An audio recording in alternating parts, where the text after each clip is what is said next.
We're going to bury the lead. Oh, when the Saints go marching in. Oh, when the Saints go marching in. Oh, how I want to be in that number. Come on, you're not going to say anything? No, Oh, when the... Hey, you bullshit. shut your mouth. This is not sing along with the final boss. Ladies and gentlemen, welcome to Kickout Club Wrestling Podcast. My name is Tyler. I'm joined today by my friend, your friend, Emil. What's going on, man? Oh my god. No Yeah. fucking way, bro. So The Rock's back. So I just want to say I'm so glad that I have decided to keep bringing up The Rock for the last 2 months. God fucking damn it, bro. I'm so glad that I kept bringing him up. I knew something felt I was, fishy. but I I knew something felt fishy. I was, but I hopped off the train too early. I knew train something too was early. fishy this entire time. I knew it. So Yeah. which isn't a hot take, right? But I knew something felt wrong here. Something felt really weird about this whole setup. WrestleMania is late this year, so Dwayne can take some time and trick us. Here we are. Here we are. We are literally... There is a rock in the way. I knew it. We're between a rock and a hard place, and that hard place is Elimination It's the Chamber. Elimination Chamber. Like, We're literally. fucked. We're not so fucked. The story is fucked. Everything they're trying to do is fucked. No, this was the plan the whole time. They'll say that, but at this point... This was the move the whole time. From Raw on January 6th, this has been the move. That's an interesting Rock take. has been playing us the entire time, which is what you said. And then the Royal Rumble happened, and we were like, no. Okay, so let's back up. We're burying the lead. Let's back up. So Friday, sometime in the afternoon, there was a tweet that went out that Rock said he was going to be on SmackDown. Before that, there were leaks that that there were matches that have gotten canceled. I believe was the story. There were leaks that some matches got canceled with no true thing, and then The Rock comes out. There was a 6-man tag that was scheduled with the unnamed faction of Solo, Jacob, and Tama against Cody, Damian, and Braun. Braun. Thank you. I actually watched SmackDown. This tricked me into watching SmackDown. Oh, of course, because the day of the show, they tweet that The Rock is back. Nasty work. Because nobody wants to watch this shit. I mean, I think they knew that. I think you might be onto something with the plan because they it's not the go home week. So they've been tanking SmackDown on purpose for us to No. do this? No. I'm just saying, they expected this week of SmackDown not because they expect the go home show to be highly viewed, right? Which they will probably be there. Well, I will. They expect the Fallout episode from the Royal Rumble to do well, and they expect the couple weeks following as the Fallout continues to kind of do well. The valley of this is the penultimate week before the pay-per-view, right? So, that's probably why they had The Rock surprise everyone and come back on that day. It's just ballsy, what they're doing. It is so very ballsy. So for a second, because once again we buried the lead. SmackDown is ass right now. Go ahead, Tyler. What is it? It's ass. It's pure ass. It's pure bad. ass. But we knew that, right? 3 hours we knew wasn't the move. This roster we knew wasn't the move for 3 hours. Cody isn't even half the time.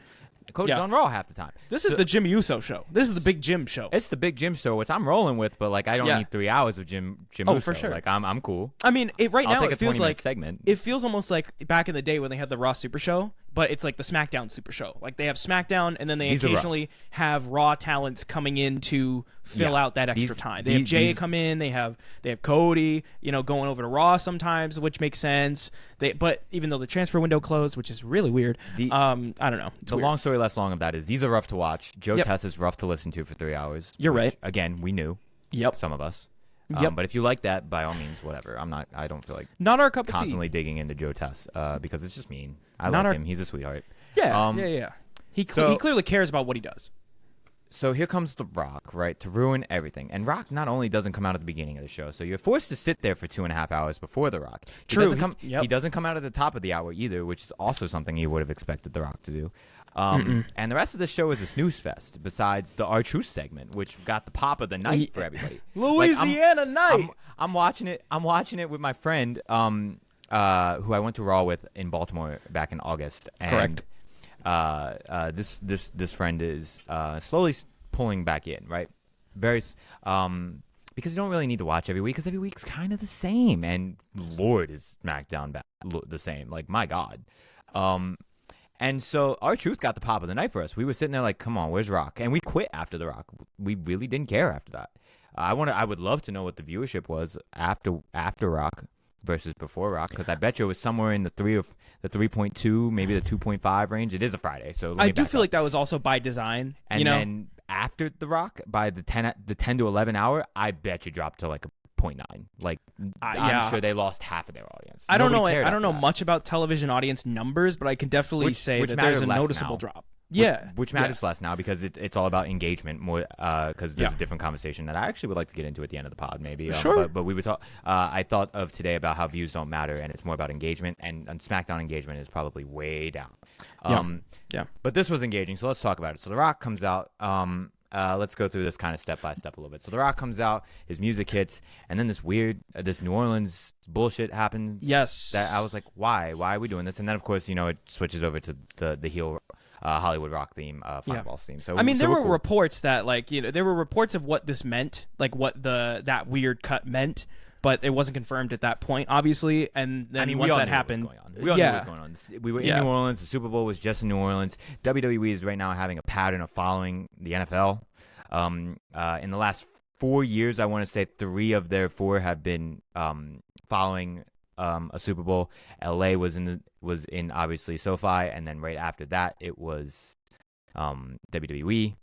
Last year both took a different course. One went to Arizona, one went to Philly. We took a timeout and went to some lesser big markets, and then we came back together. We're back in New Orleans now for the Super Bowl, and of course I'm sure WWE was right there whispering in Mercedes-Benz. It's not Mercedes anymore. It's the Caesar Superdome or whatever. But either way, we're clearly following the NFL is kind of what I'm starting to read off of this, which is a smart move. Yeah, I mean that's the way to do it. If you're not going to be in the same year, you're gonna follow the next year. And plus, it's clear there. It's clear because not only the NFL stuff. Consider how many WrestleManias we've gotten in New Orleans recently. We got 30. We got 34 and 42 now. That's 3 manias in the span of 15 years. 12. Yeah. Well, so, again, we're kind of keeping that pattern of 3 in the same city in 12 years. Florida did it. Somewhere else did it too. I think California did it. Probably, or at least West Coast generally. I don't know. Texas also seems to. New York also got 29 and 35. So 2 and 6 and 3 and 12 seem to be pretty. Oh, and they had 20 as well because big time. Be a pretty common theme here. So but once again, we're bearing the lead. The Rock was not here to announce where Mania 42 was. Nobody cares. Well, he was. I mean, I think. I think it is important that he was the one to announce it for 2 reasons. One, well, actually, maybe not 2 reasons, maybe just 1 reason, and that is the crux of his character right now is he's trying to play both characters in one being the corporate executive, Dwayne Johnson, and also the final boss, The Rock. So right now, Rock has schizophrenia. That's what we're saying. Pretty much. I mean, Rock has schizophrenia. So he literally tweeted after the fact and called, he was like, "I'm loving playing this character," and it's kind of took me out of it, but anyway, I'm sorry. Continue. Which again probably was the point, right? Everything right now has a point. Everything counts. Thanks, Sam Roberts. Rock comes out. We once we get past the pomp and circumstance of it all, we get into the meat and potatoes of what we're here to talk about today for the next hour, because this is the only exciting thing that happened this week. Rock comes, and then we call out Cody Rhodes. Duh. Earlier in the night, Cody Rhodes is pulled from the 6-man tag. We turn it into a normal tag team match with Jacob and Solo. Correct. Jacob and Solo versus the Scrubs. The main event Scrubs. That's kind of where I'm calling. The guys who are in main event purgatory because Cody's champion in their faces. So, we call out Cody, and then we get this weird energy of a promo. So I saw a really good take given about this Rock promo that I would actually love to pull up.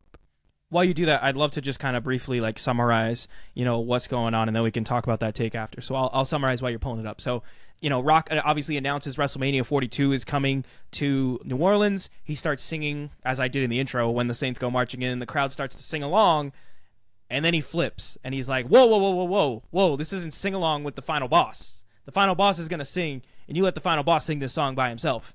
And then he finishes the song, and then he starts doing the whole, half-wit, STD-ridden, trailer park trash stuff, calling the audience, all that, and all those names and whatever. And then he calls out Cody Rhodes, who obliges. He comes out, and Rock's basically saying, listen, man, you've been a great champion.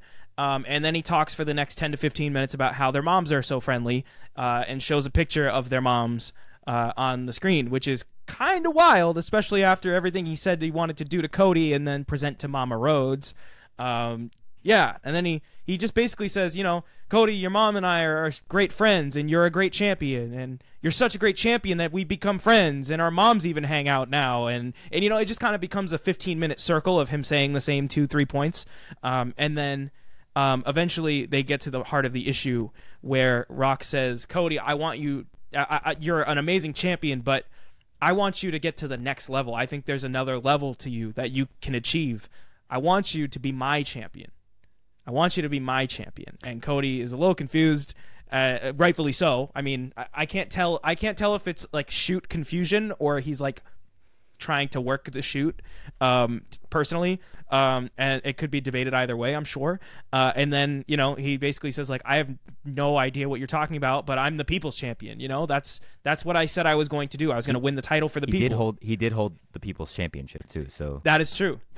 He did hold it. That was good. When I forgot about belts. Not a lot of people broke that down. So that was good. That was a good catch. But then also, Rock says, Cody, I'm coming for this, and he points in the general. Cody's got the title here, so he's like, I'm coming for this, and Cody's like, I know you said that, and Cody's like, no, not that. I want your soul.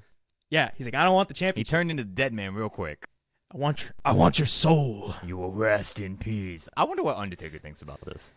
I have no idea. I'm curious. I wonder if they're going to talk about it. I wonder what Soul Ruka 6 feet thinks. under. I wonder what the Soul Snatcher Soul Ruka thinks about that as well. Well, that person doesn't exist anymore. They changed their name. Not yet. Not officially. Oh, my bad. It's all good. It's all good. There was a rumor. We'll talk about that next week. We'll talk about NXT maybe some other time. We'll talk about name changes next week. For sure. Those are important, and those are actually kind of wild. But like, yeah. Well, we'll tackle one today and later on if we have time. But we'll see how much time we have.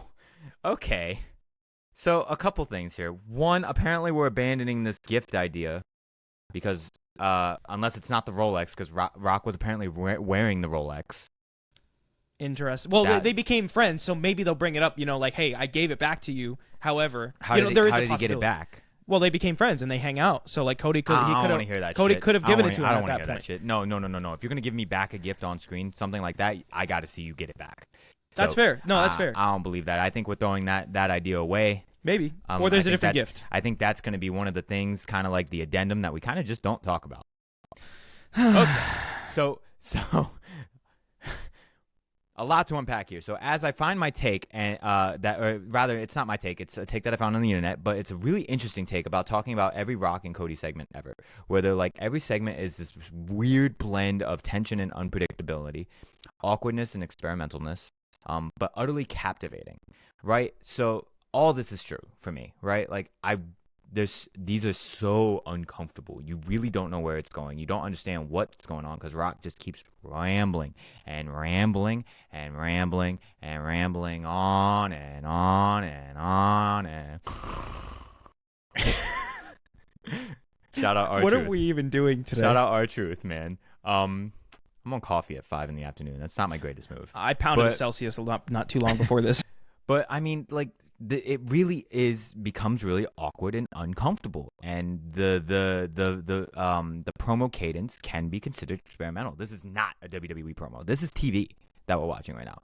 Like this is like quintessential like soap opera. This is TV. This is Game of Thrones, Sopranos, True Detective, whatever top HBO show you can think of. That's what we're trying to do right now. Like there's no audience here for this. Like when there is an audience, it's because Rock breaks and talks about slapping syphilis off of their mouth or calling them trailer park trash. Other than that, this is TV. Like, this is just straight TV. And we're not used to that as wrestling fans. So it feels weird. It's off kilter. And I like it for that. And Rock kind of playing this weird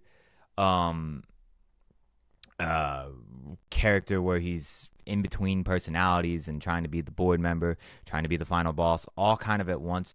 Only Rock could pull something like this off, and we're even remotely intrigued without losing the plot, right? Because the plot is, what is the Rock doing, right? That's the plot. It's nothing more and nothing less. What's the end goal for the Rock? That's the story of whatever Rock is doing, right? It has nothing to do with him being a babyface or a heel. We're gonna cheer for the things that we want to cheer for out of him, and we're gonna boo the things that we don't like. Him beating up Cody is something we don't like. Him asking for Cody's soul is something we shouldn't like. Him talking about Rudy Tooty Pie, blah, blah, blah, you smell what the Rock is cooking. Yeah, we like that. We're gonna cheer for that. It's fine. That's how we built that connection with The Rock, And the last part of this was them, and the last two segments that these two have had in the ring, full segments, not the one on Raw, on Raw Netflix, where they were like not in the ring together, like two full segments. Wait. You're telling me Raw's on Netflix? Wow, good. This is gonna be the longest running joke of the pod. I'm gonna make it a thing. And these two have delivered two of the most unsettling, unfinished, awkward promos of the last decade, if not in history of wrestling. They're so unfinished. They're so weird. They make no sense, and it's captivating. It's weird. I'm not gonna lie. From a story perspective, I'm gonna say it.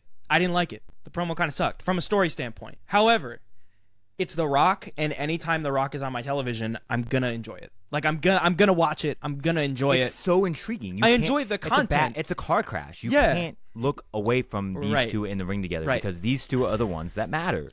At least until we get an actual story that I can understand as a story and can grasp, I'm not really going to enjoy it. However, yes, at the end of the day, it's The Rock. He's one of the best to ever hold a microphone in the wrestling business. It's obviously going to be entertaining in the moment, but then it happens every time for me. I enjoy watching it, and it's captivating, and then afterwards I'm like, what was the point of that? And then the more I try to dissect... That's the part, right? Because we've been sitting here since Bad Blood wondering what the point is. We still don't know what the point of that is. It's fine... because we'll get there. So here's the crux of the end of this, right? So we hit the end of the thing where Rock is going to be at Elimination Chamber in Toronto. Let's fucking rock. Big fan. Enjoy. I get to geek at one of these, and I get to watch another one of these live, like because this will be now the second of 3 Cody Rock promos that I get to see live. Like, it's very cool that these don't happen, and it's very cool that I've seen 2 of them. And Cody has to give his answer on if he's going to sell his soul. So now, here's where everything starts to fall apart. And what does that mean? Is Rock going to look for somebody else? Does Rock fuck around in the chamber? This all matters, right? And this is kind of where you can kind of push into the start of the Elimination Chamber predictions, because now everything is royally fucked. Yeah. We're so fucked. We're so fucked. So let me finish this. Okay, right? Sorry, go ahead. Because... for the last 2 weeks, we've been talking about, the Elimination Chamber is Cena. It's going to be Cena and Cody, and we're going to move on with our day. And that's fine. Like, nobody was mad at it. We're cool. It's predictable, but whatever. Like, it's a fun dream match. We have the build. Cody could break all of our hearts. Like, that is still an option, at least for me, right? Like, Cena could win number 17. That's the easy option, and also a good moment. But now everything's thrown through a tailspin. CM Punk has to really stop getting close to a main event. That is what the internet is saying, because for the last 2 years, every time CM Punk has sniffed a chance at being in this main event, he somehow either gets hurt or The Rock comes back. Or The Rock comes back anyway. Fair. Sorry, I was gonna go along with you on this and start to transition into Chamber and stuff. So the journey now is like, so what do we want? I like these promos, right? I like these promos. I like these. I wish I could like the story as much as I like the promo as well. Exactly. Because I don't understand where we're going because Rock's schedule, right? So it's cool, it's fun, but like at some point we need a payoff, right? That's the whole goal, right? I'm off, like, again, here for the main event, long-term storytelling. I'm here for it. Once again, though, not everything needs to be in the slow cooker. We could pressure cook a little bit, like a little bit faster, and that's all dependent on Dwayne right now, right? Yeah. Which, again, for the second year in a row, under the Triple H banner, we are trying to fit a Rock in a story that doesn't need a Rock, and we're trying to make it make sense. And from Ty's perspective, I can understand why it's not hitting. We love The Rock. Yeah. We love Cody Rhodes. We love what they're talking about. We love the intriguingness of it. We love the intricacies of it. We love the past of it. There's so much involved in it. It's great. Yeah. Yeah. I trust it. I trust that it's going to land. Us, though. Reward us, though. Like, throw us something. Like, we don't understand. We still need to figure out the gift. We still need to figure out the gift. And it's not the Rolex anymore because he wore it. Yeah. So what is the gift now? Right. What does he mean, don't let him down? Is him not selling his soul to him? Is that what's going to let him down? Like, what are we talking about? Right. And then also, after this confusing promo, real quick, too, they then had a press conference after SmackDown, which they never do. The only reason why they did it is because The Rock showed up. And it was even more confusing because then he just flipped back to Dwayne Johnson again and was just doing the, I'm a nice guy routine. And it's like... Which was pointed as well. Pick one, like... You don't have, all right, maybe not pick one, right? But like maybe pick one promo where you're being the nice guy and another promo where you're being the not nice guy. Or have you be the nice guy and then eventually you're pushed to your limit and you snap and become the final boss again. But we're telling intriguing, complicated stories these days, so we can't just do something. That's fair, but I think you could have more intricacy in the story. In particular, the scenario I laid out just then, like the last one, where you start being he's like, I'm over it, we've let bygones be bygones. I'm cool, I'm calm, I'm collected. I'm an executive and I have to act like it, And then eventually the bear keeps getting poked, and eventually he snaps and is the final boss again. But maybe that's what we're doing. It's just not the way you thought it was going to be. Maybe that's what we're doing, like because he keeps personality switching. When are we going to get the moment where he's just final boss? But that's what I'm saying. I don't need the personality switching. I think it would be more effective. The personality switching is intriguing because we already know that there's a dark side in Rock. So why not confuse us about it? Because I don't want confusion. I want him to be good. If he was just nice about it, I would be like, after everything that you went through, after everything that you've done and said to Cody, you're now just okay with this? This can't be right. And then I'd be starting to question more. I'm not questioning, right? I'm not questioning, like, in a good way. I'm questioning, like, what the fuck are we doing? Not questioning, like, is he going to do this? Is he not going to do it? Like, it's not a good speculation. It's weird because it's like, I guess now there's, like, good and bad speculation, but, like, I don't know, maybe it's just, and again, I feel like you might be on the other side of this argument, this concept or this topic. I feel like maybe it's because we're conditioned as wrestling fans to be able to know the direction from start to finish and all of that. And you're okay with not knowing, and that's fine. And I'm just not used to that yet. You know what I mean? Yeah. And I'm willing to accept that. So much chaos. And this only happens with Rock, right? Which is the way it should be, right? Like, sure. Which is the way it should be, because even if I don't exactly know where we're going, I know who the character is, right? Like, example is the CM Punk Logan Paul thing. I don't really know what we're doing here. I'm confused by that. But there's a clear character and a clear good guy and a clear bad guy, or a bad guy and a worser guy. Depending on how you feel about CM Punk, right?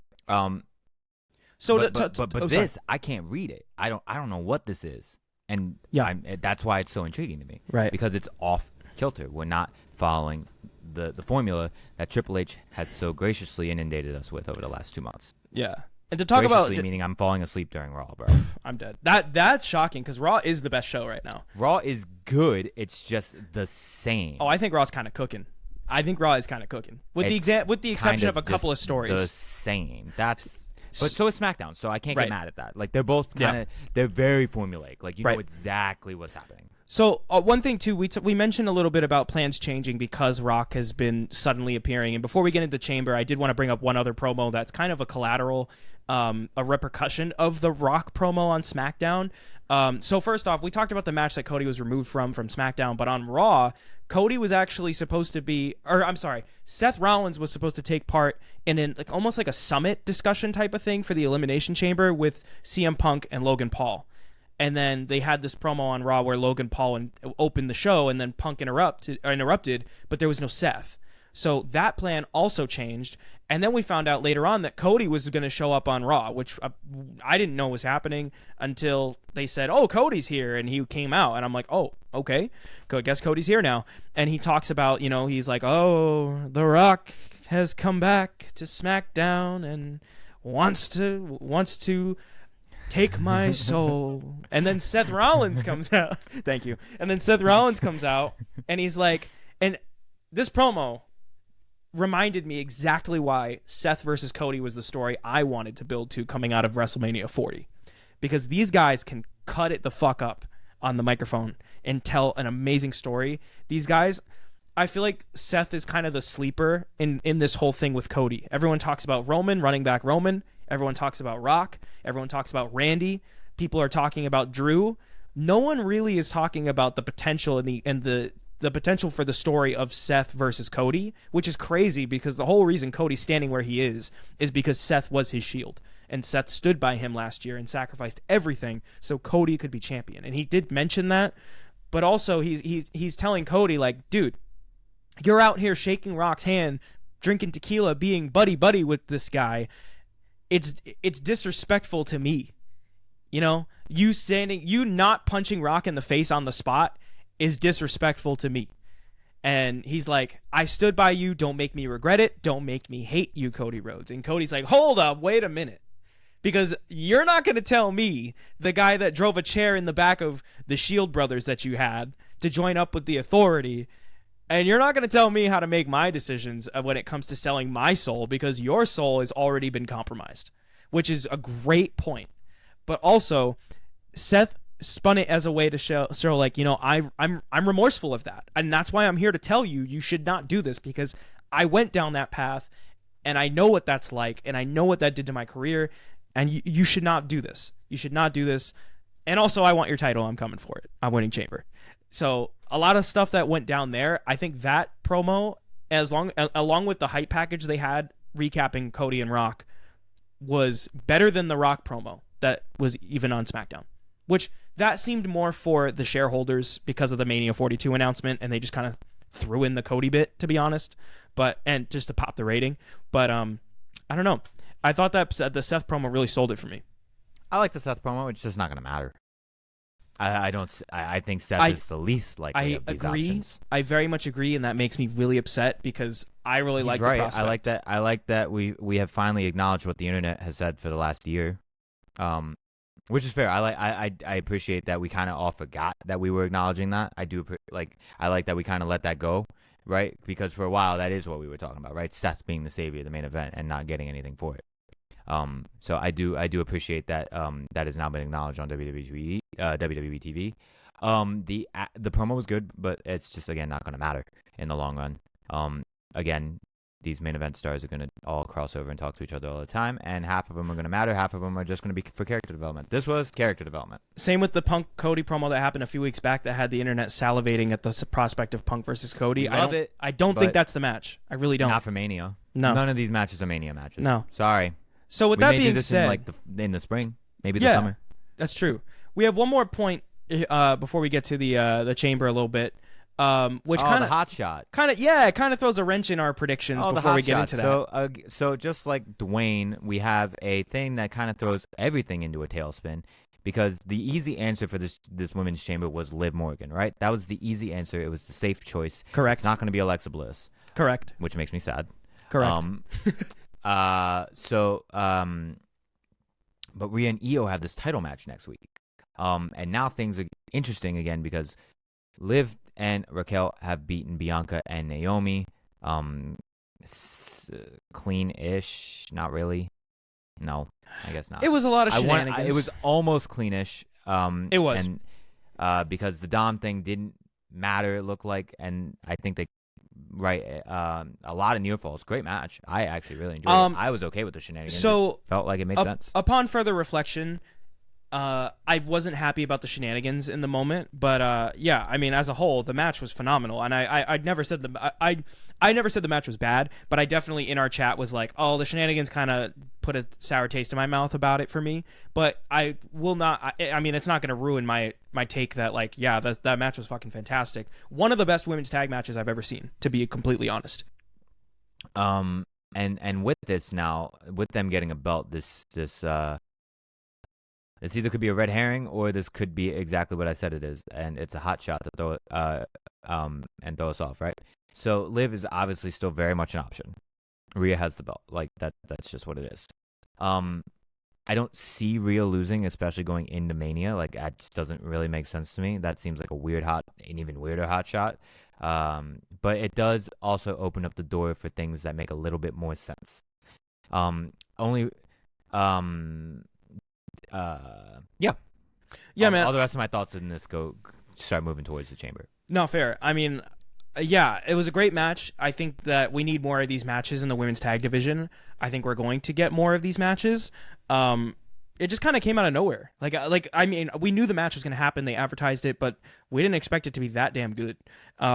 It ended at about 10:45, I believe. It didn't go all the way to 11, but it didn't end at 10:30 like usual, like the usual for Raw. Which, by the way, sidebar, phenomenal. Like, Raw not having a hard cutoff is phenomenal, because SmackDown, it made me realize that, like, wrestling should not have a hard cutoff. Weekly wrestling television should not have a hard cutoff or a hard time to fill. Because, like, yeah. I feel like the goal is to get SmackDown over there as well by the end of the year. I think it's going to happen. I think they just have too good of a relationship with USA that they're going to always want something on USA. They just don't know what. Also, SmackDown's supposed NXT to. over Well, there. SmackDown's also supposed to go back down to 2 hours. This was just a temporary deal. I forget when, maybe spring? I hope. Like March 3 or April? hours of SmackDown is not the move. I read that somewhere, and I'm pretty certain that that's the move. That's this what is the a new move is going to be. deal, so it's Right. at least a year.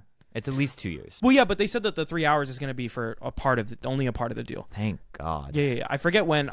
Maybe I can get back to you on that. But yeah, let's get into these chamber predictions a little bit. So, let's start. We're talking about the women's tag titles changing hands and kind of affecting our predictions on the women's chamber. Let's start with that. So the participants there, we have Bayley, Roxanne Perez, Bianca Belair, Naomi, Liv Morgan, and I don't have the list, and I'm forgetting the last person. Oh, you forgot. I forgot. I was trying to flex and be able to list them all. Alexa Roxanne. Bliss. Alexa Bliss. I said Roxanne. Oh, okay. Oh, wow, that was dumb of me. Okay, cool. I forget Alexa Bliss exists because she's hasn't been here for 2 years. She's been on TV. She went on TV for 2 weeks. Hasn't been on TV since, and then is now in this match. So we know she's not winning. We can scratch that out. Speaking of that, I think we might get some Wyatt shenanigans. I'm not sure. We may. Maybe a teaser, but they live in the teasers. Reports are there was an injury that has kind of plagued them and kind of kept them all off TV for a while, but I could see, like, Nikki Cross coming up from, like, interfering somehow. I could see Nikki being the sole person to, like, pop up. I don't see all of them, but Nikki could pop up to help Alexa. That could set up the tag match for Mania, just saying. But yeah. Bliss is not winning this match. Bliss is not winning. So the hot take, not the hot take, the safe choice? Is this a safe choice? I don't know. Bianca winning is a move. I wouldn't say that's the safe choice. I would say the safe choice is Liv, but I think her winning the title is now throws a wrench in it, because you're not going to go. I don't see them going for Liv with 2 belts. I really don't. I mean, I don't see them going for Liv with 2 belts personally. Only maybe because of how Judgment Day is working right now, and maybe so. The only reason why I wouldn't see that is because I think because they probably wouldn't do Liv doing both nights or doing, like, 2 matches in a night. I don't see them doing, like. And women's tag titles aren't getting defended at WrestleMania. Be for real. They might. No. We got 2 nights to fill. They'll do the women's mid card belts. The women's mid card belts will definitely be WrestleMania. Do Raw the week before. Maybe or Raw the night after. But who knows? Or SmackDown before. But let's go. The next one that is definitely not winning is Naomi. Not winning. Ain't no way. So here's the thing about that though too, right? Is we still got to figure out this Jade storyline, and they've really been pushing that recently. So Bianca and Naomi could be on a crash course themselves. So that throws me off for them. So then what do we got left? Roxanne Perez. It would be fucking sick though. Way too soon. I know, but wouldn't it be sick? I don't want to do that. I don't want to do that because I don't want her to lose. Oh, I respect it though. I like it, but don't love it. That's fine. I'd respect it. So then what are Bayley we left with? Could be. We have not seen Bayley and Rhea. That's all we got left. We have not seen Bayley and Rhea.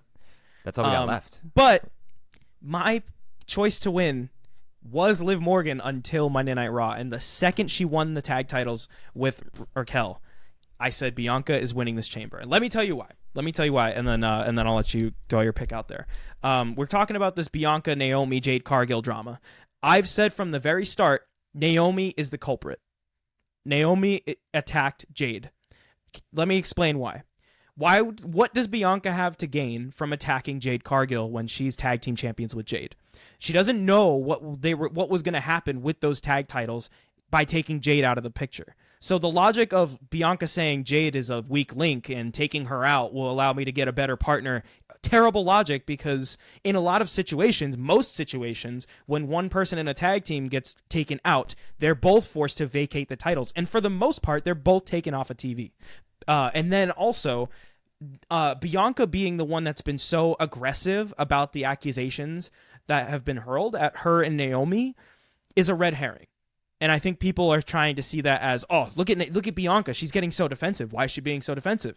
That's the red herring. The red herring is making people think that it's Bianca because of those responses, when Naomi, who just happily stumbles in and is like, hey, Bianca, I'll be your tag team partner, and I'll prove it by winning a match. And she does and becomes a tag team champion illegitimately.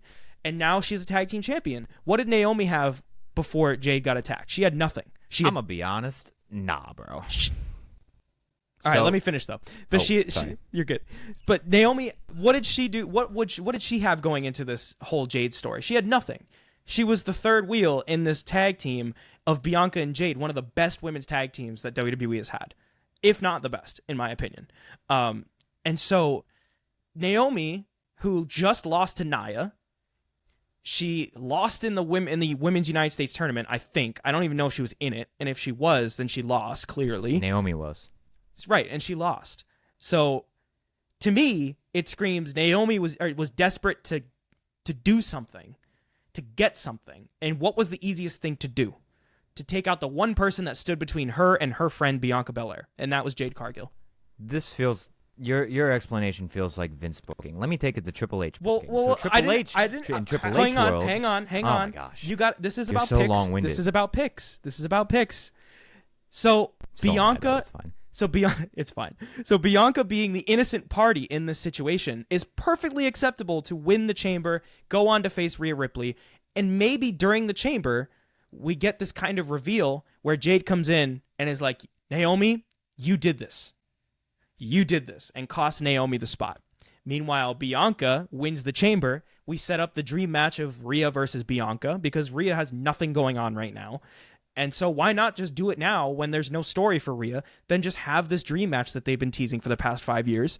And then Naomi can face Jade. Gives Jade the easy WrestleMania win or WrestleMania weekend win, because that's probably not going to be at WrestleMania. It might only because of Jade. And Bianca can go on and stay out of this story because the story would be about Naomi and Jade. So Bianca wins. Nah, bro. So let's talk about this Bianca and Naomi thing, right? Both of them are the culprit here. They jumped the fuck out of her. That's one option. The other option, I could believe Bianca attacking her. She took the Starlight from her. Jade's clearly the biggest star of the three of them. Clearly the biggest star. Bianca's not too far behind, but Jade's the one.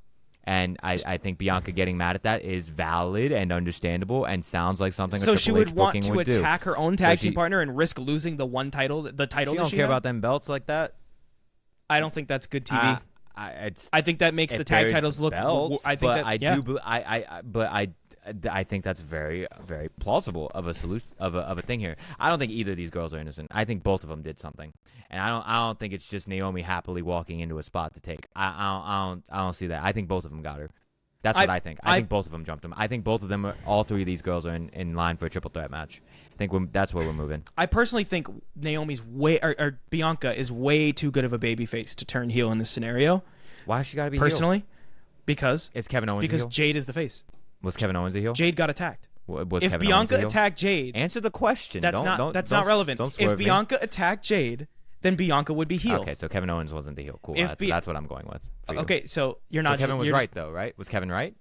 Why are you bringing up Kevin Owens? Why? Because this is the point here, right? No, I don't know what your point is. It is because if Jade explains herself well and you go, Jade was right. Jade was right. She got attacked. She did nothing wrong. Jade was right. Bianca was right, right? Like no, she jumped her friend. That's not right. How do you know? You don't know what's going on. Right. There was nothing to. They had no beef. You don't know that. Exactly. So You gotta let them cook. No, I'm no, doing, no. I'm doing the No. thing. You've You're, done to no, me, no, and no. now You're not justifying gonna your pull back on me? point. You're justifying your point by making up story that's not there. That's not what I do. No, you do that too. I do not tell do me that. wait. You tell me wait and see where the story goes. Right. But waiting to see where the story goes is for stuff that has actual plot or no plot. No. We're moving goalposts. Okay, dog. Whatever. You're wrong, and it's gonna be really embarrassing for you. I mean, I'm not saying I believe that this is what Nah, happened. I'm I'm just just saying there trolling. are I'm trolling. options. There There are. are. Options. Oh, there are. I personally think that both of them attacking her is the less predictable option, right? Or Triple H goes the predictable route and goes exactly where yours, or goes the other predictable route where it was Bianca, which I still don't think that's out of the realm of possibility. Oh, it's not ruled out. I definitely don't think it's I ruled think out. it's like number 2 for me. Just personally what I want. I think that either one of them attacking her is probably the first move, and right after that it could be both of them. This was a jumping. So for that reason, neither of these ladies are winning this match because I think they're more on a collision course with each other. However, that leaves me only Bayley. Wow, you're not going Liv. After what you just said about the tag titles not being on WrestleMania. So Liv won't be on WrestleMania at all, is what you're telling me? If we're not doing, I mean, we can't. I mean, that's going that route is still. Because honestly, if I didn't expect it, but I don't know. I don't know who's winning this. If I didn't think Bianca, I would pick Liv, even though she has the Liv title. is safe. Liv is normal. Yeah. Liv is what we kind of expected. Bianca is the less preferred option. Yeah. Bayley's also even less no- preferred, and then nobody else in this match is winning this match. I'm also no gambling man, but for some reason, even before all of the tag title switching and everything that was going on, Bianca was the odds-on favorite going in. And if I know anything about betting, the reason, like, the betting markets are usually because one, it's not gospel. Two, This is pro wrestling gossip or pro wrestling betting, right? For record. But in my experience, the betting markets are usually right about a lot of swerves. Usually. Recently, I don't know, but I've seen multiple scenarios where the betting market, I completely disagreed, and I thought my take was completely right, and then the betting market proved me wrong, and I was like, damn, where did this come from? Usually, the betting market is the first indication I see. I blame of The swerves. Rock for this. Maybe. I blame The Rock. Maybe. Let's move on, though. So, final prediction, Bianca for me and Bayley for Emil. Moving there, let's stick to the women because we have a tag team match going on here. It sucks that this cares. It sucks that this is the least anticipated match for people because honestly, the match itself is pretty crazy. Trish and Tiffy versus Nia and the Stooge. Trish and Tiffy are winning this match. There is nothing else to talk about. This match does not matter. Hang on. You're ignoring context. Hang on. Trish Stratus' hometown. We're in Toronto. That's really cool. God. Also, not for nothing, last year they had beef at Money in the Bank. I was there for that. Can Trish either retire or not retire? She has been retired, but she wants one more run. I could see Trish and Nia at Mania or on WrestleMania weekend. I'm not gonna lie, I'm so over Trish Stratus. It's 2025.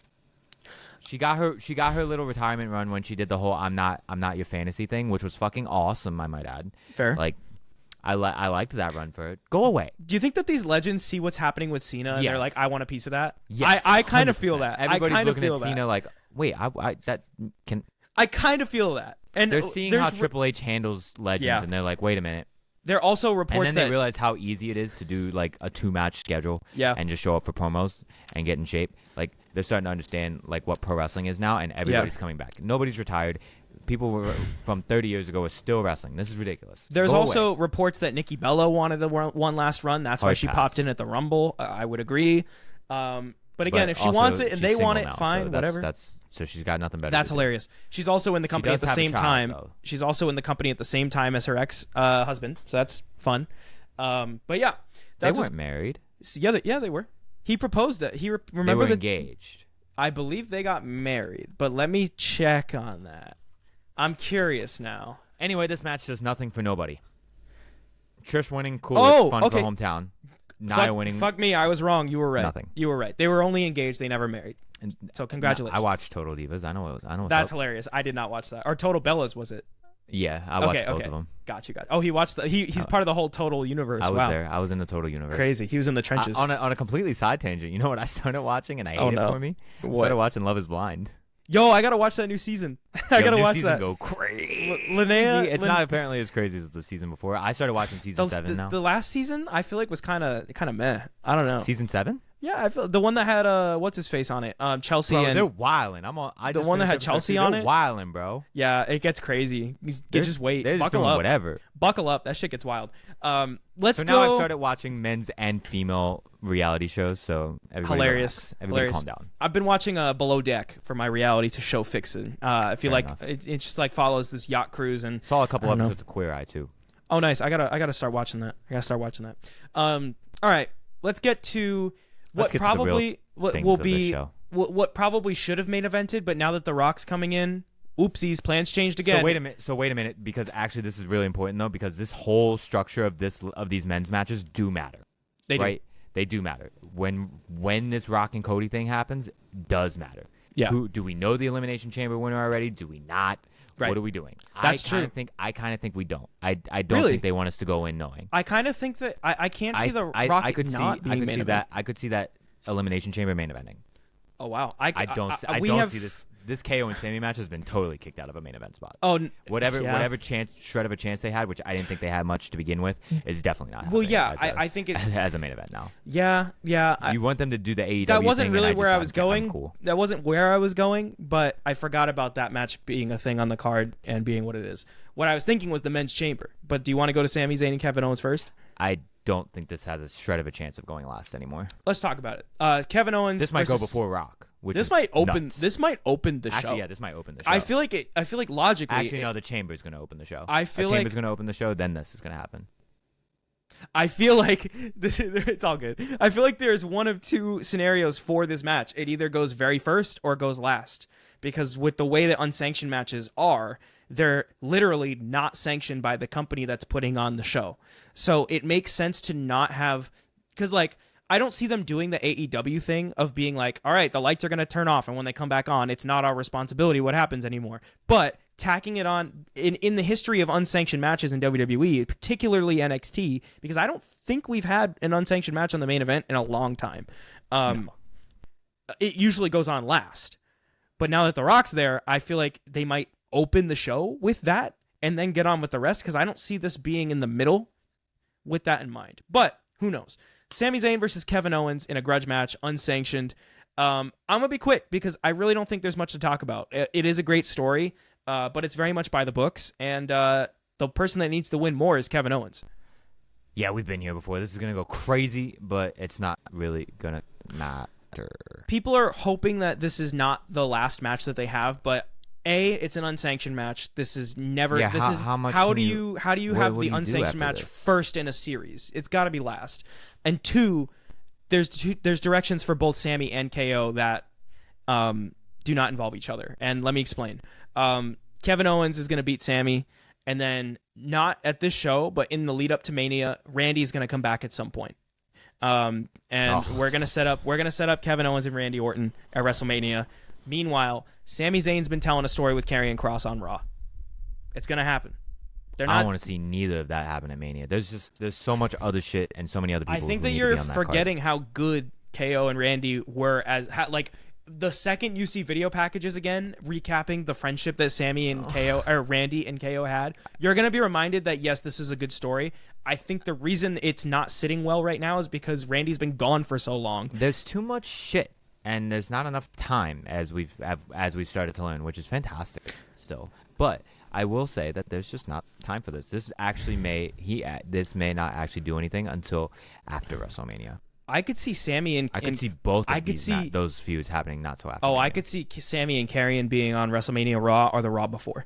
Oh, thank God! I thought you were going to say WrestleMania 91. No. Kevin and Randy, I think, is going to be on WrestleMania. I don't. I think there's too many other things to do. Interesting. I would much prefer that both of them kill themselves and then go off screen till after Mania. Honestly, that might be. You might be onto something. I think that's the move. Well done. I think that's the move because one, it's unsanctioned, right? So we have reasons for They them can kill each other, end in a draw too. They could also end in a draw. I also would love to believe that this may be the last time these two ever interact in a pro wrestling ring again. I think until the very end, or until they're friends again. I think we're done. I think we're done. I Wow. think we're done. I think we're done. And I think Kevin Owens is a character that would be for that. I think we're done. I think this is it. I think we're gonna get a lovely 25-year retrospective of these two on this night. I think we're going to get a lovely ode to their entire career. It's going to be a great... I think this is going to be super emotional. Yeah. And I think this is going to be the actual end for both of them. I think we're very much done here. I think it's going to make a great cock doc. Yes. For those that don't know, that's a Peacock documentary. I think we're very cool on this. I think these two will never go near each other's orbit again. Also, knowing Triple H and his booking, I could really see them pulling that. Like, I think we're done here. Interesting. Because these guys have been somehow interweaved and interconnected for 25 years through multiple companies. They couldn't get here without immediately touching each other. They couldn't then have their feud continue onto the main roster. They then couldn't help but team them together. They then couldn't help but break them up again, and then have them feud again, to then have them team up again, to then have them feud again, to have them team up again. Like, you see, you get where I'm going here? Like, I get where you're going. We're done here. Like, they've never been able to leave each other's orbit. Yeah. And I think we're done here. I think one's going to come back on maybe a SmackDown or Raw after Mania. The other is going to do the opposite. And that's how it's going to be. I think we're done here. Interesting. And I think that is a gorgeous way to end a 25-year-long saga for these two. That's very interesting. I don't see that happening with as little build as it's gotten, to be honest. I'm not saying it's not a lot of build, but I'm not saying it's enough build for that. But we don't need it. We already know. I don't know. They're not hiding anything. They've told us that they're best friends. We've watched for the last 3 years to at least know where they are right at this general moment, and they reward you if you've been watching for 10 years, so you know their NXT history, and they reward you for 30 years if you've been watching for that long for them back in when they were in Ring of Honor. Like, yeah, man. We're here, or I guess 20 years, right? We've been here. Like, we know what it is. This didn't need a build. This doesn't need a build. We know exactly what this is, and we know exactly what this is going to be. It's going to be a wonderful, wonderful tribute to a wonderful, wonderful 20-year feud. Very interesting. Very interesting. I hope Sammy busts out that in between the ropes DDT. Yeah, man. We'll see what happens with that. We'll see what happens. This will not go last, though. No, it's not. Everybody will win here. It's not happening. There will not be a winner. We will all win. I will say, fun question here. What shirt does KO wear? The original. That's a genuine question. The original. Like the original KO duct gray tape. The original gray tape KO So shirt. I feel like KO wears two different types of shirts in every scenario. One, a troll shirt. He wears like the Jackass shirts for Johnny Knoxville, because that feud is never ending between Sammy and Johnny Knoxville and the Jackass crew. Or two, a tribute to a legend that's relevant to the story or the match or whatever. I would love, and I doubt it's going to happen, I would love if he came out in an El Generico shirt. But I don't think that's going to happen because of the rights to ROH, and AEW has those and all that. But I've seen other people say that it'd be cool if he came out in like a Terry Funk or a Sandman shirt.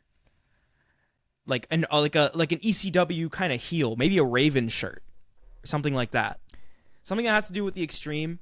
But I don't like heel that character. only because there's no context. I think that'd be kind of cool. But I would much prefer. I could see. I also would like the Sami Zayn Forever shirt or a KO cool.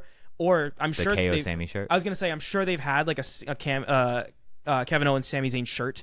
Maybe even a commemorative shirt from when they won the tag titles at Mania 39. That would be kind of cool. When they main evented Mania, I think that'd be cool. I'm gonna buy a shirt from both of them for this. Facts.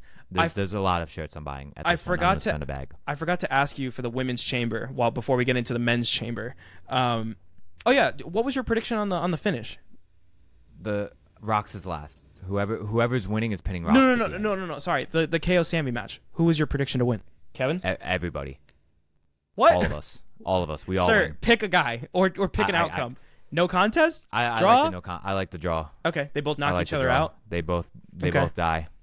I'm cool. and then don't come back for a while. I'm gonna go KO Because neither of them also need to come back. We can continue that. We can do a Randy thing later. We could. We can do the Karrion Kross thing later. We don't need to do this now. Yeah. Now for We the can women's chill. for the women's chamber. Any prediction on who's the first two? First two out? Like first two in Rox the might match. go the Who distance. starts? Rox So, might go the distance. I And then, was gonna say Roxanne and Bailey start. That's and they probably may the end safe it. choice. I doubt they're gonna end it. But if you're for your prediction, I see why you would predict that. You know? Starter and ender. Yeah. That would be fun. I don't know if I remember time. I mean, I don't have Elimination Chamber stats off the top of my head like that, No, like yeah. I do Rumble, but I don't remember seeing that anytime recently. So Fair. that'd be fun. Yeah. Be a fun little thing. Fun little thing. First out, first in, last out. Yeah. All right. Very, very John Cena like. Never give up. Now let's look Don't at the. quit. Just do it. Speaking of John Cena, let's look at that other chamber match that John Cena is in. The men's Elimination Chamber match, the most stacked Elimination Chamber match we have ever seen. Plus Damian Priest. No, most stacked. I'm tired of this Damian Priest slander. It's just because he's. I love Damian Priest. It's just such a weird. It's obviously weird name while the rest are in there. It's not a weird name. It's I don't. The internet is starting to hate Damian Priest so much, and I'll tell you why. It's because they He's don't less stop. cool than he used to be. Because they don't book him to lose ever. He always wins. Always. Think about it. His record's really good. It's like sneaky good, despite he is how sneaky. low key he is in a story perspective. So I keep trying to adjust my lighting because my lighting's really bad. Okay, the Elimination Chamber match: John Cena, CM Punk, Drew McIntyre, Logan Paul, Damian Priest, Seth freaking Rollins. Whew. Good lord. All right, so The Rock has ruined everything. We already know this. Bold prediction. Bold prediction. I think we stay the course. Oh, I was saying bold prediction for. I was gonna say my bold prediction for. Oh, my bad. No, I have a bold prediction for the starters of the match. Seth Rollins and CM Punk. Sure. I think they start. Okay. Or we revisit something like Seth and Cena. That kind of stuff doesn't matter to me. I know it's intriguing. It's just TikToks. extra questions. I know it's in. intriguing Throw it in. TikToks and it's good for the betting, but Any idea who starts for for the you? parlays. I would like a Cena Punk start as well. Cena Punk would be fun. Yeah. I think the closer is much more intriguing than the opener. to this. Interesting. And the closer is obviously Cena somewhere in those last ones. I do believe Cena and Punk are ending this thing. Interesting. I think there is no way around it. I think with The Rock involved, there's no way that these two aren't the last. The Rock being involved ruined a lot of things here. Yes. Seth's not going anywhere near that because then they don't want to put Seth with Rock because that's just not going to go well for Seth. We're certainly not putting Logan Paul anywhere near this goddamn thing. And then there's the rest of the match, right? So Drew McIntyre is in here as well, who's going to lose so he can cry and go cry over to Damian Priest or something. Yeah, Damian's going to eliminate him from the Damian and match. Drew are going to do their cute little thing, so they're now out However, of here. I did see reports. I have a lot of reports involving all of these guys because obviously with how the car crash booking has been, apparently there are rumors, and I don't know how substantiated they are. I had read somewhere that WWE has noticed that the fans are not happy with Drew's plans for WrestleMania being Damian Priest, and that they're looking to reconfigure those plans. So that could be possible. That not for this. That doesn't matter here. That may matter somewhere else on the card for a mid card or whatever. That's plays no factor in this. It's going to be Cena, Rollins, and Punk. That is the final three. From there, it's anybody's game. Personally, it's not Rollins. I don't think Rollins. I don't think Rollins is in Cena, that final Punk, three. and Rollins. I think it's Cena, Punk, and Rollins because the other three are two of them are in a feud, and Logan Paul is going away. Nope, that's incorrect. I'm going Cena, Punk, Logan Paul, and I think that Logan Paul is going to have a match at WrestleMania, a big one. I think he's going to be at a big match at WrestleMania. Or it's going to be Cena, Punk, and Logan has taken out Rollins, and then they both look at Logan, take out Logan. That's cool. I can work with that. I could see Seth and Punk getting so wrapped up in each other that Logan takes advantage once again. And takes out both of them? Takes out both. Again? Both. He pins both of them? Roman also could interfere. Roman also could interfere and come after Seth. I think Option Roman is not the move. I think Option Roman is a bit inflated. This is already inflated, and The Rock's here. We're cool. Rock is not anywhere near the chamber, though. I think you're kind of overthinking this. We don't know. You're overthinking this. We don't know because it all depends again where this story comes in, right? What does Cody do? When does Cody make his decision? Is it after or before this, right? Because that matters. If Cody says It's no, after then this. but what if it isn't? Because they don't want to blow up the spot. I think Cody giving an answer before it doesn't blow up the spot. I think Cody answering after it blows up the spot a little bit. Interesting. So for that matter, I do believe Rock's still very much a factor here. I also have another Rock could report walk as into well. this thing. I also think Rock could do a lot of things. There is Cena and Punk in this match, who are both known Rock feuds. Funny you talk about Rock Those moves. potentially coming in. So I've seen those reports. So is these the reports where Cena goes with Rock? 'Cause Incorrect. I'm not into it. Incorrect. I'm also not into Punk No, going in. a lineup change. Ooh, I don't like that. Somehow an angle happens that Damian is taken out of the match, and in his place, Rock the Dwayne. no. Do you want to guess Roman? again or keep guessing? Unless you want to give up. Tell me when you give up. Tonga. Incorrect. Tongaloa. Incorrect. I wish. The answer is Randy Orton.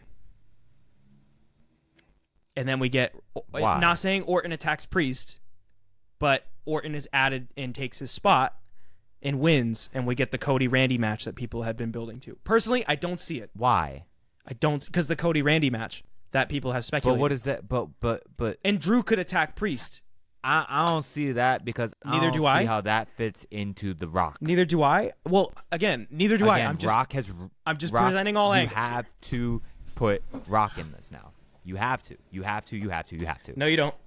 You do. No, There's you're overthinking. no way around You're this because overthinking. Rock is with Cody, so but then they're working me good, and I'm gonna stay right here with it. Work me. Keep me in this line of thinking. So This you guy fuck me is up later. taffy. This guy is taffy. They're just working him. They're pulling him. They're stretching him. Stretch me out, bro. Oh, yo, pause. We're clipping that shit. Oh, man. Hey, Hey-yo. Nah, he has a new theme now. They changed his theme. No, that's still there though, isn't it? Oh, yeah, it is. You're right. Oh, I hate his new theme. I loved his old theme, but that's because he's not that character anymore. It's fine. Yeah. Yeah, no, I can't look at this without Rock. I just can't do it. There's too many signs telling me that I was right this whole time, and I'm gonna stay in it. So whatever happens, Rock's involved, which immediately changes the entire story. Interesting. I feel like I was the one to bring up Rock this whole time, but you could take credit. It's fine. Let's see. No, you're trying to take Rock out of the thinking. No, not what I'm saying. Another discussion for another day. My prediction, final prediction, is John Cena wins this chamber match. I also think that. I think we're gonna stay the course. I think we're going to stay the course. Rock is a problem, but we're still. I think that means we stay the course. However, there is another scenario that could happen that I would like to bring up and bring to the table. Oh my God. One more, and this is a scenario about a winner, a full booking between now and WrestleMania. Pretty prevalent story where CM Punk pulls out the win in this chamber. Cody denies the Rock's help, Cody accepts Rock's help. I'm sorry. Cody accepts Rock's help, but not at chamber. Somehow along the way he accepts Rock's help. Rock's in his corner. It's Cody versus Punk. And it becomes this whole story of Cody's the corporate champion and Punk is the definition of anti-establishment, anti-corporation, all that. So we get corporate Cody and Punk. I've seen a ton of those options. Rock tries to get involved, and Punk cashes in his favor. And who is his favor? Roman's his favor. Roman's his favor. I've seen this. And then we've set up Roman and Rock at Mania 42, and then and Punk wins the title. Oh. And yeah. And we get heel Cody. I don't like I don't it. think it's going to happen. I don't like it. Yeah, I don't think it's going to happen, but it is a possibility. Just wanted to pose it to the table. I think that's a pretty low option on the totem pole. Yeah. For me. Yep. And probably in general. I think Cena wins.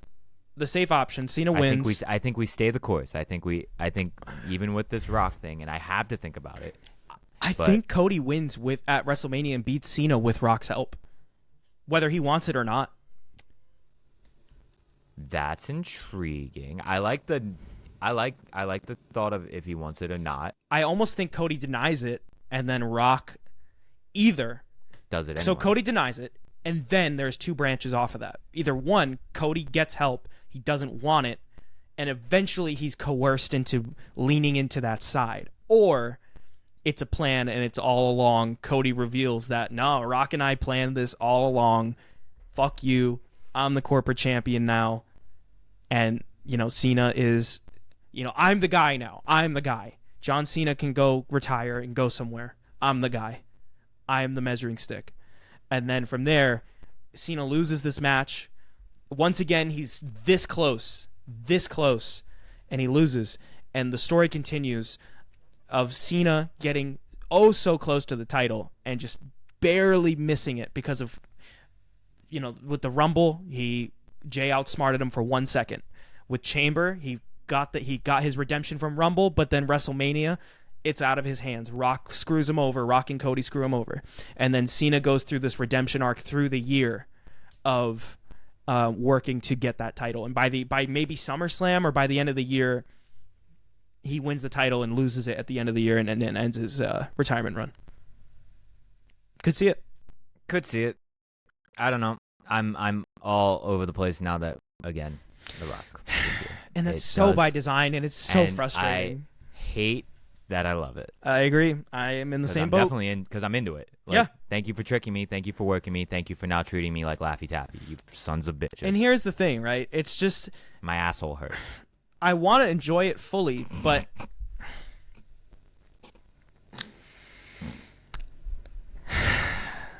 I want to enjoy it fully, but... this isn't a PG show, y'all. We're wrestling fans, right? Are you saying we can't handle good, complex television? No, I'm saying that we set expectations of how we think things are going to go, and when they don't go the way we expect, we get mad, even when the direction is still good. No, that's just you. For the point. No, that's not just me. It's not just me. I'm not saying it's you. It doesn't have to be you. It kind of is you sometimes. You just don't want to admit it, and that's fine. No, I laugh in the face of bullshit. Yeah, because you try to play it off like you're not triggered, but you're triggered. That's your way of showing how you're triggered. You're just not mad about it. Can't get mad about it. That's why I'm okay sitting right now in this right. I don't know. I truly can't, and it's fun. It's what makes it exciting, right? Yeah. It's like the little prospect. It's like when Rock came back last year. It's like, what's going on, right? Does Cody now do it, right? It's the same thing. I would love to believe that we've kind of been tricked into thinking the plans were changing when this was kind of it the whole time. Yeah. Mania's just later this year. He had a few extra weeks to chill out and go do reshoots for the Scorsese movie. We have more time to let this simmer, to let this bubble up. Cook. Let it cook. Let it congeal, let it marinate, let it sizzle. Some stuff on the undercard, though, needs to hurry the fuck up. That's true. Can we turn Austin Theory face now and break up A-Town Down Under? What the fuck? What the fuck? So dumb. Anyway. Why are they still... What? Why are we still there? They even teased it, and then they were like, nah. Yo, Theory eating was hilarious. And then Grayson was like, what the fuck are you doing? What are you doing, my guy? He was like, what? You do the thing. Yeah, exactly. All right. Let's talk about this last segment. We started the show with this. We'll end the show with this, or I guess end the predictions with this. Cody, will he sell his soul to The Rock? Will he accept The Rock's proposition? It's going to be like a 20-minute promo of... this is going to take a while. A lot of repeating, a lot of recapping everything that's gone on. It's going to be a big waste. Some crowd interruptions. We're definitely going to make them take their time. Oh, yeah. And I'm very excited for that because I'm very excited to troll again. And we're all going to be sitting there with bated breath on the edge of our seat. Everybody who's sitting on their couch watching the show is going to be like, oh, my fucking God. Hurry up. Come on. Facts. Say the thing. Do the thing. And we're just going to be like, fuck you, Rocky, not caring what y'all want on the couch. Crazy. Oh, yeah. Y'all got bedtime. Yeah, you're going to be there. Yeah. We do not. Facts. We do not care. So my prediction is Cody is not going to accept this offer from The Rock. And I think that's even, like I mentioned earlier, regardless of what Cody does at WrestleMania, whether or not he does end up with Rock at the end, I do think here, regardless of that outcome, he's going to deny The Rock here. I don't think it makes sense for Cody in any scenario to be like, yeah, Rock, I'll accept your help, and then they go into Mania that way. I think it's going to be like I said, either Rock helps Cody and Cody doesn't want it, and then it slowly turns into Cody wanting it and giving into those urges, or it's a plan. And they, between Chamber and Mania, devise this whole scheme, and it goes to plan. Not the way I really want him to break my heart, but sure, we'll take it. Yeah. I would prefer Homelander, but I'll take corporate Cody. I do think it's very...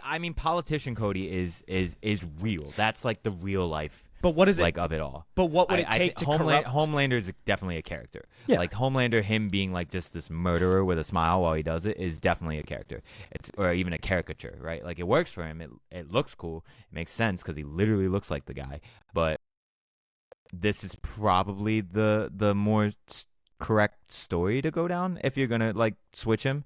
Like, and this is coming from a guy who's been working for Cody Lander since Mania 40. And it's interesting. You know what I just thought of? You know how we talk about all these stories are tying back to one man, and we're tired of it being tied back to one man, and that's Roman Reigns in the bloodline, right? We're tired of that, right?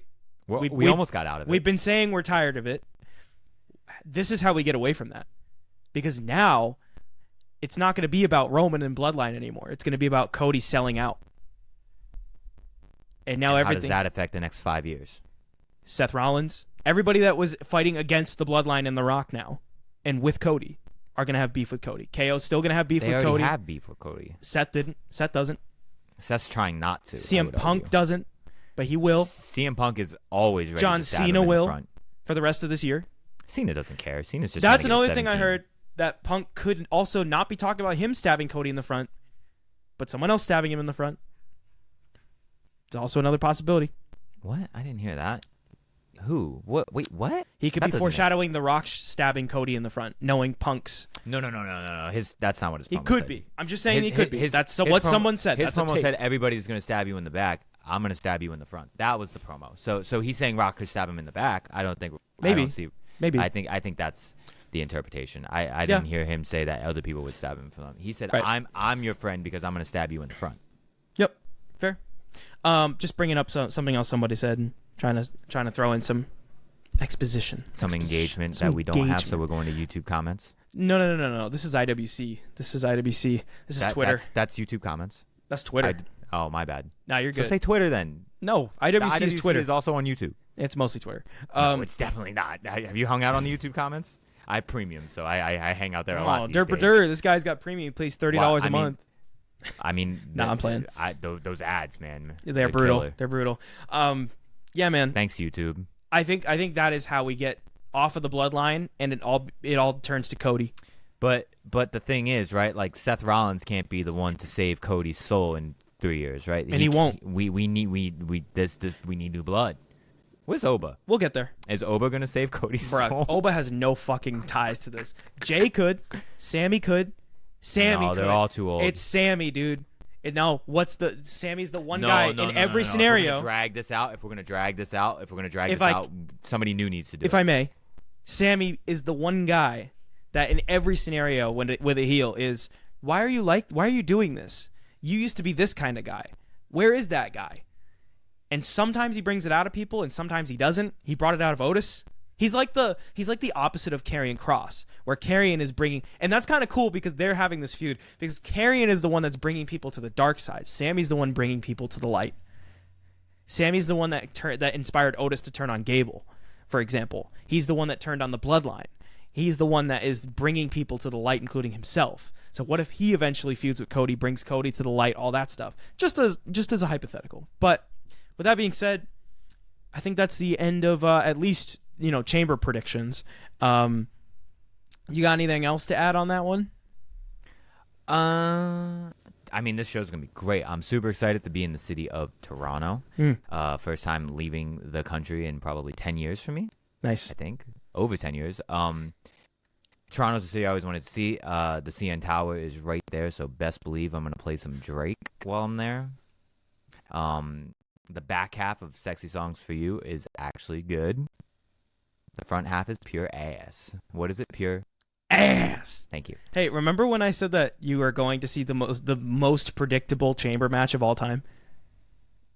That was before Rock. Nah. That was before Rock. But man, we are.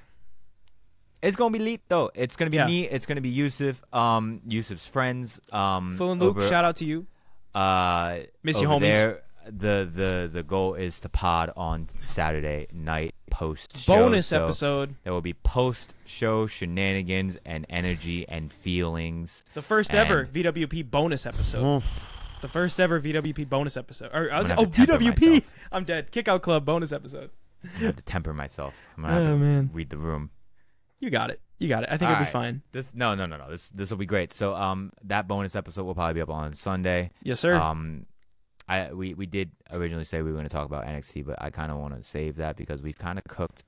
Yeah, man. And I'm rolling. I think this is a natural stopping place, especially also I didn't check up on NXT this week. You're fine. So Ricky Saints debut. I know that. New theme. It's still ass. Yeah. Def Rebel still sucks. Yeah,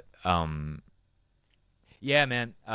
This is just where we're at right now. Yeah. We're on the road. The road is about to get real long and real messy.